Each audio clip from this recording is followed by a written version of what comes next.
Surnommé l'Hercule soviétique, ce quadrimoteur à turbopropulseur, conçu en Union soviétique, est devenu le pilier fondamental de l'aviation de fret et de logistique, tant dans des contextes militaires que commerciaux.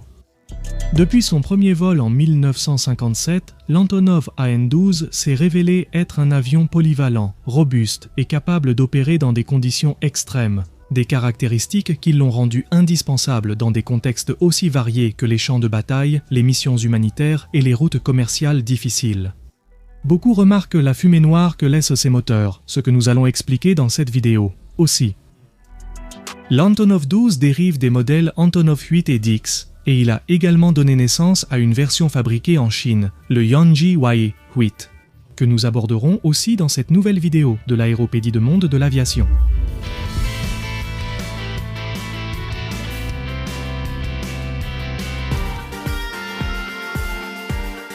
Au début des années 50, la conception d'un avion de transport d'assaut bimoteur a été lancée, désigné DT-5, qui serait propulsé par deux turbopropulseurs Kounesov TV2 et équipé d'une grande porte de chargement arrière pour permettre au véhicule d'être conduit directement dans la soute. Il devrait transporter 60 soldats ou 40 passagers. Alternativement, l'avion pouvait également transporter une large gamme de véhicules, y compris des canons d'assaut et des véhicules blindés de transport.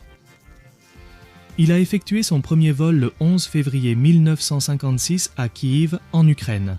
La nouvelle conception a nécessité l'utilisation de nouvelles techniques de production, telles que l'estampage et le forgage de grandes pièces à haute résistance, l'extrusion de longues sections et le fraisage chimique de grands panneaux de revêtement, ainsi que d'autres techniques innovantes.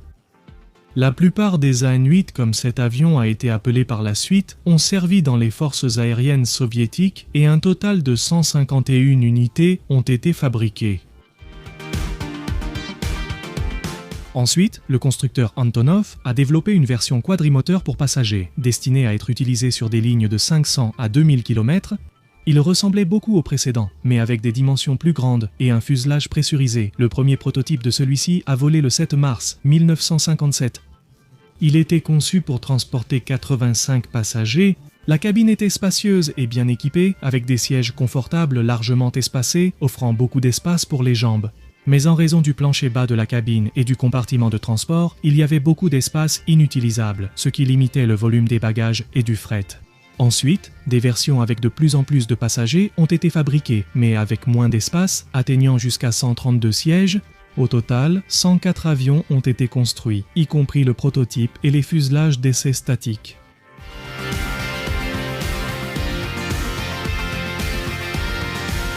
Mais la variante qui a eu le plus de succès fut celle de l'AN-12, dont 1248 exemplaires ont été construits. C'était une version militaire de l'avion de transport de passagers AN-10. Le premier prototype de l'Antonov 12 a volé en décembre 1957 et est entré en service militaire soviétique 2 ans plus tard.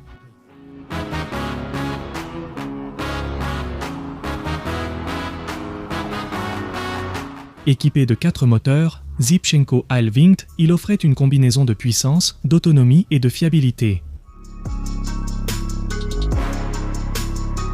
La fumée noire que l'on voit sortir de ces moteurs est principalement due aux caractéristiques de conception et à la technologie de ces moteurs. Les turbopropulseurs Zipchenko, qui sont relativement anciens et moins efficaces par rapport aux turbopropulseurs modernes, lorsque l'on accélère ou que l'on applique la puissance maximale, par exemple lors du décollage, tout le carburant ne brûle pas complètement.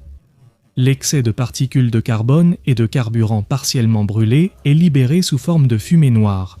Cette fumée noire est presque devenue une partie de l'identité visuelle de l'Antonov 12, tout comme le bruit caractéristique de ses hélices. C'est un symbole d'une ère de l'aviation robuste mais peu raffinée.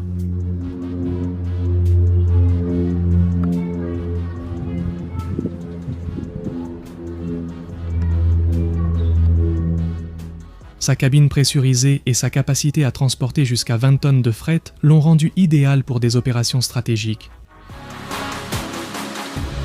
En plus de sa fonction de base comme avion de transport de fret, l'Antonov 12 a été adapté comme plateforme pour une grande variété de missions spécialisées et environ 30 variantes différentes ont été produites. Les améliorations incluaient une masse au décollage accrue et plus de carburant. Il a servi à de nombreuses fonctions, de la recherche et du sauvetage au transport d'équipements.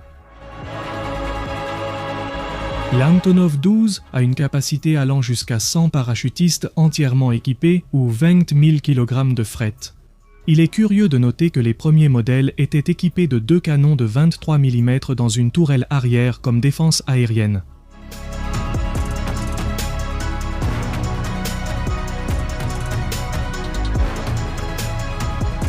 Il s'agit d'un modèle quadrimoteur à aile haute.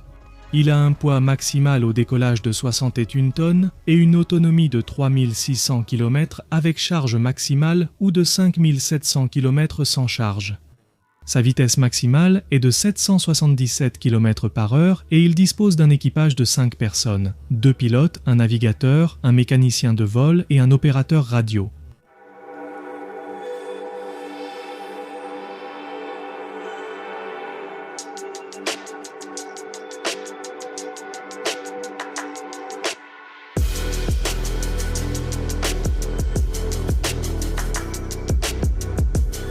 Pendant la guerre froide, la AN-12 a joué un rôle crucial dans le transport de fournitures militaires vers les pays alliés de l'Union soviétique. Il a également été largement utilisé lors de conflits tels que la guerre du Vietnam et la guerre d'Afghanistan. Son utilisation la plus significative a eu lieu pendant la guerre soviéto-afghane, où il a été surnommé la tulipe noire, en raison du fait qu'il transportait des cercueils contenant les corps des soldats tombés lors de ce conflit.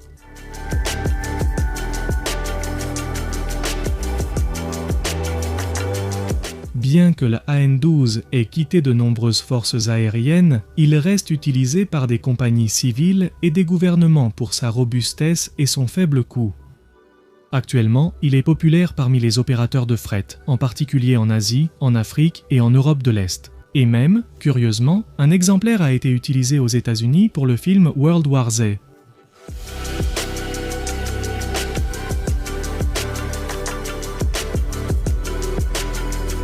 Dans les années 60, la Chine a acheté plusieurs avions AN-12 à l'Union soviétique. À cette époque, en raison des conflits entre ces deux puissances, l'assistance technique a été retirée, poussant la Chine à rétroconcevoir l'Antonov 12 pour une production locale. Le premier vol de l'un de ces avions assemblés en Chine a été retardé jusqu'en 1974 après que l'Union soviétique ait cessé la production, un an auparavant. Au total, 169 de ces avions appelés Yanji Y-8 ont été fabriqués, mais ils ont évolué vers un concept plus moderne, le Y-9 qui a effectué son premier vol en 2010 et qui est toujours en production aujourd'hui.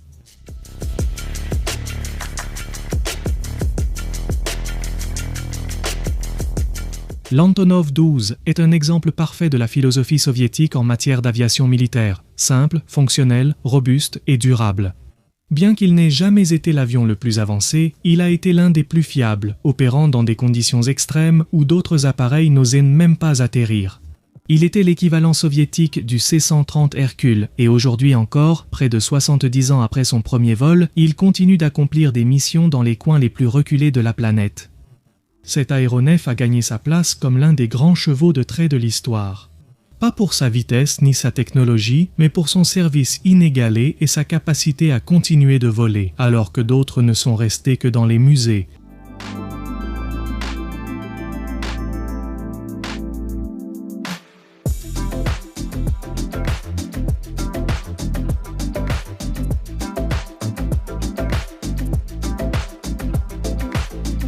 J'espère que cette vidéo vous a plu. Je suis Marcos, et voici l'aéropédie du monde de l'aviation.